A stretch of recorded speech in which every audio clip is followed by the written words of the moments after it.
안녕하세요. 에듀테이너입니다. 이번 시간에는 추론 통계에 대해 학습하겠습니다. 지난 시간에는 탐색적 자료 분석 EDA에 대해 다뤘는데요. 이번 시간에는 표본으로부터 추출된 데이터에서 통계량을 계산하고 이를 통해 모집단의 정보를 추정하는 추론 통계를 시작하겠습니다. 추정이란 모집단 모수의 값을 알아내는 과정입니다.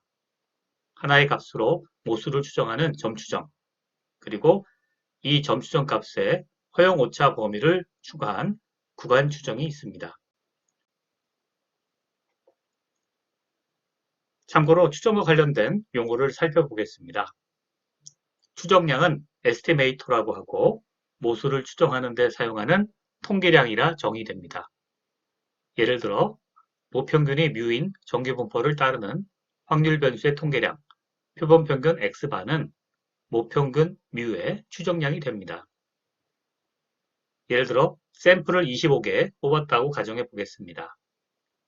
표본 평균이 10.5로 계산되었다고 할 때 10.5라는 값은 모평균의 추정값, estimate이 됩니다. 그리고 이 추정값은 모수 뮤의 point estimate, 점추정 값이 됩니다. 이 점추정 값에 허용오차 범위를 플러스 마이너스 2를 주면 모평균은 8.5에서 12.5의 구간에 존재한다고 추정할 수 있습니다. 이것이 구간 추정입니다. 구간 추정의 방법을 좀 더 살펴보겠습니다. 우리가 물고기를 잡을 때 작살을 쓸 수 있고 족대라는 그물을 쓸 수도 있습니다. 이때 작살의 경우는 점추정, 그물의 경우는 구간 추정이라 빗대어 생각할 수 있습니다.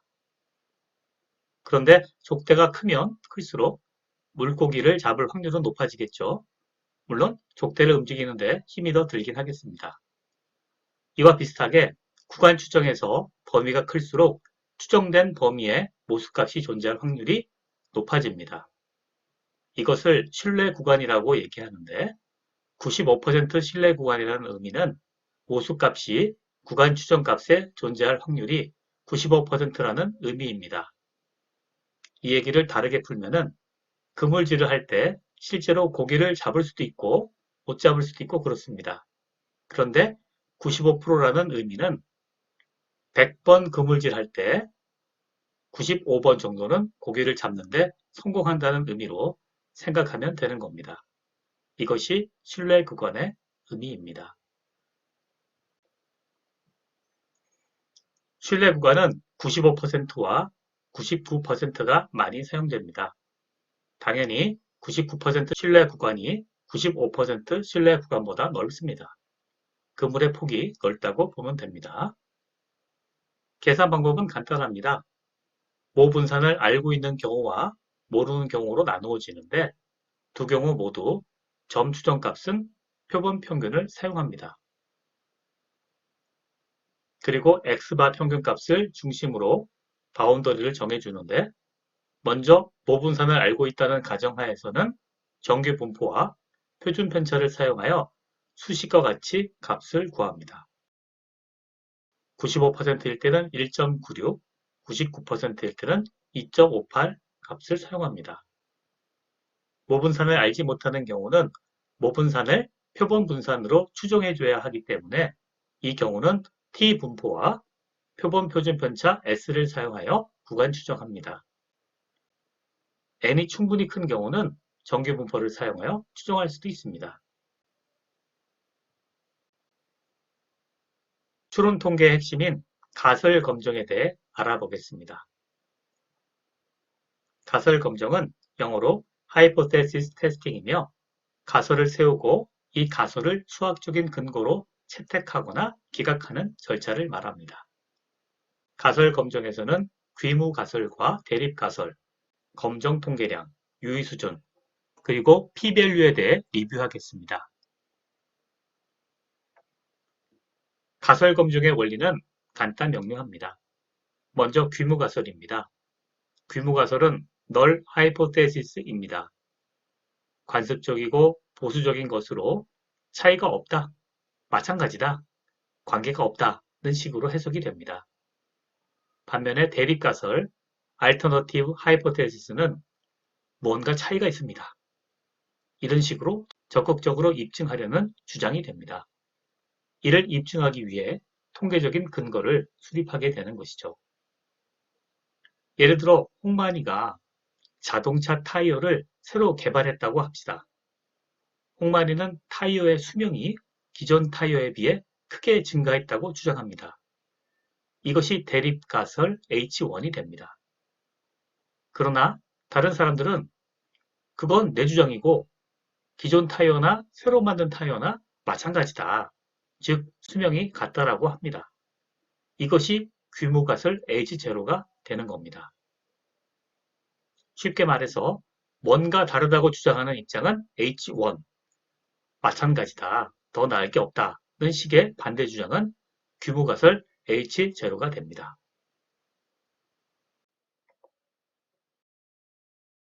이제 가설을 검증하기 위한, 테스트하기 위한 방법을 알아보겠습니다. 일단 홍만이는 자기 주장을 접고 들어가서 규모가설이 참이라는 가정하에서 검정 통계량을 계산합니다. 예를 들어 평균값이라면 규모가설의 평균값을 보평균값으로 가정하고 실험을 통해 샘플을 추출합니다.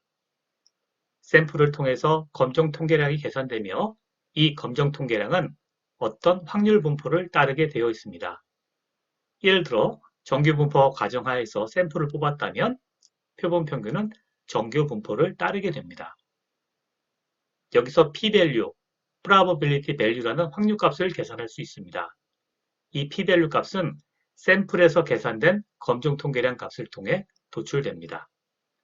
말로 표현하면 H0, 규모가설이 맞다는 가정하에서 샘플의 결과값과 같은 사건이 발생할 확률을 의미합니다. 개념적으로 말하면 p-value가 클수록 H0에 우호적이다 라고 생각하면 됩니다. 일단 p-value가 크면 H0가 맞을 확률이 크고 p-value가 작으면 H0가 좀 의심스러운 경우입니다. 다른 말로 특이한 경우라면 p-value가 매우 작습니다. 그림에서 검정 통계량이 가운데 있다면 충분히 있을 만한 일이고 만약 오른쪽 끝단에 있다면 이건 뭔가 이상한 일이 될 것입니다.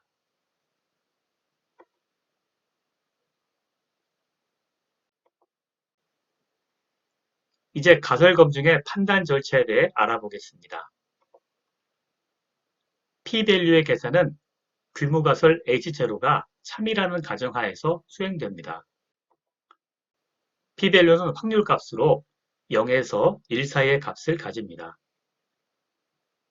p-value가 크다면 이건 규모가설이 참인 경우 매우 자연스러운 결과가 될 겁니다.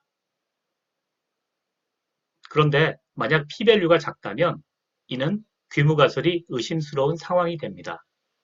그러나 의심스럽다고 해서 그냥 H0가 틀렸다고 판단할 수는 없는 법이죠. 그렇다면 p-value가 얼마만큼 작아야 H0가 틀렸다고 판단을 할까요? 이때 기준이 되는 값이 유의 수준이라고 하는 알파 값입니다. 유의, significant, 한자로 해석하면 이슬류의 뜻의, 뭔가 의미가 있다 이렇게 되는 것이죠. 보통 유의 수준으로 0.05를 사용하는데 p-value가 유의 수준 0.05보다 작은 경우 H0를 틀렸다고 하여 기각하고 이는 즉 H1을 채택하는 것입니다. 이것이 판단 기준입니다. 그런데 말입니다. H0가 정말로 참인 경우라면 p-value는 0.05보다 항상 크게 나올까요? 그렇지 않습니다. p-value는 확률적이라 H0가 참이라고 해도 유의 수준 알파보다 작을 경우가 있습니다. 그러므로 이런 경우라면 H0가 맞는데 H0를 기각하는 오류를 범하게 되는 겁니다. 이 오류를 일종 오류라 하고 이 오류를 범할 확률을 유의 수준 알파로 삼는 것입니다. 말로 표현하면 유의 수준 0.05라는 것은 판단 실수를 할 확률이 오류를 범할 확률이 5%가 된다는 사실을 유의하라 라는 말로 생각할 수도 있습니다. 오류와 유의 수준에 대해 좀 더 알아보겠습니다. H0가 참인 경우, 거짓인 경우에 대하여 테스트의 판정은 H0를 채택하거나 기각하는 것이 됩니다. 그러면 다음에 4가지 경우가 발생합니다. 잠시 전에 나온 유의 수준 알파는 H0가 참일 때 H0를 기각하는 오류 확률이고 알파라 표시합니다. 반대로 H0가 틀린데 H0를 맞다고 판정하는 것도 오류입니다. 이때는 2종 오류라고 하고 베타로 표시합니다. 둘 중에 누가 더 중요할까요? 네, 1종 오류가 더 위험합니다. 그래서 1종 오류의 한계치를 알파, 유의 수준으로 정해 놓는 겁니다.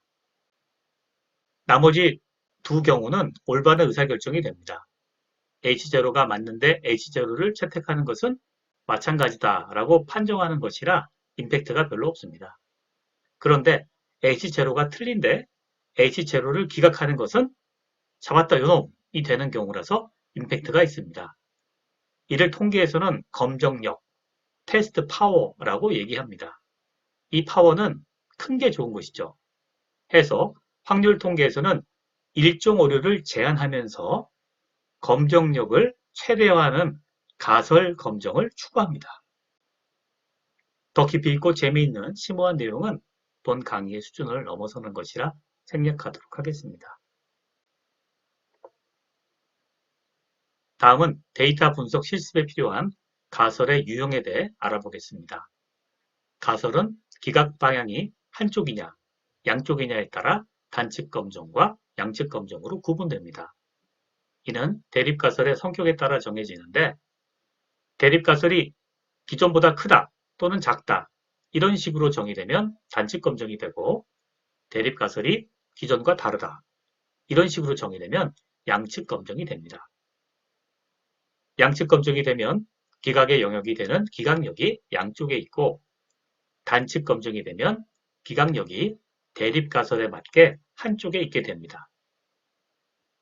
예를 들어 예시에서 평균 시장에 대한 가설 검정의 경우 대립가설이 170이 아니다 라고 하면 양측 검정이 되고 대립가설이 170보다 크다가 되면 단측 검정이 되는 겁니다. 단측 검정은 기각력이 한쪽에 있고 양측 검정은 기각력이 양쪽에 있습니다.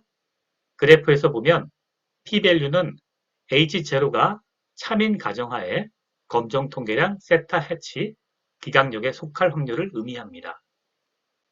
대립가설이 크다고 되어 있으면 기각력은 오른쪽 꼬리에 있고 대립가설이 작다고 되어 있으면 기각력은 왼쪽 꼬리에 있습니다. 반면에 대립가설이 아니다 라고 되어 있으면 기각력은 양쪽에 위치하며 영역의 크기가 반으로 줄어듭니다. 즉 유의 수준이 알파라면 양쪽에 2분의 알파로 나누어집니다. 참고로 검정 통계량의 예시를 보여드리겠습니다. 본 통계 분석 시리즈에서 사용되는 검정 통계량은 4가지입니다. 먼저 표준 편차를 알고 있다는 가정하에 모평균에 대한 추정과 검정을 하는 경우엔 G 통계량을 사용합니다. 또한 독립적인 두 개의 모평균에 대한 차이를 추정하거나 검정할 때도 G 통계량이 사용됩니다. 여기서 표준 편차를 모르는 경우엔 G 대신 T 통계량을 사용합니다. 한 개의 모분산에 대한 검정과 추정에 카이-제곱 분포가 사용됩니다. 모분산이죠. 그리고 모 표준 편차는 H0에서 안다고 주어집니다. 추가로 동질성, 독립성 검정에도 카이-제곱 분포가 사용됩니다. 독립적인 두 개의 모분산 비율에 대한 검정과 추정에 F 분포가 사용됩니다. 여기는 모 표준 편차에 대한 가정이 필요 없습니다. H0에 두 개의 분산이 같다는 가설이 세워지기 때문입니다. 이 F 분포는 분산 분석에서 사용됩니다. 자, 이번 시간에는 추정과 검정의 이론적인 내용을 다루었습니다. 다음 시간부터는 t 테스트, 분산 분석 등에 대한 실습을 진행하도록 하겠습니다.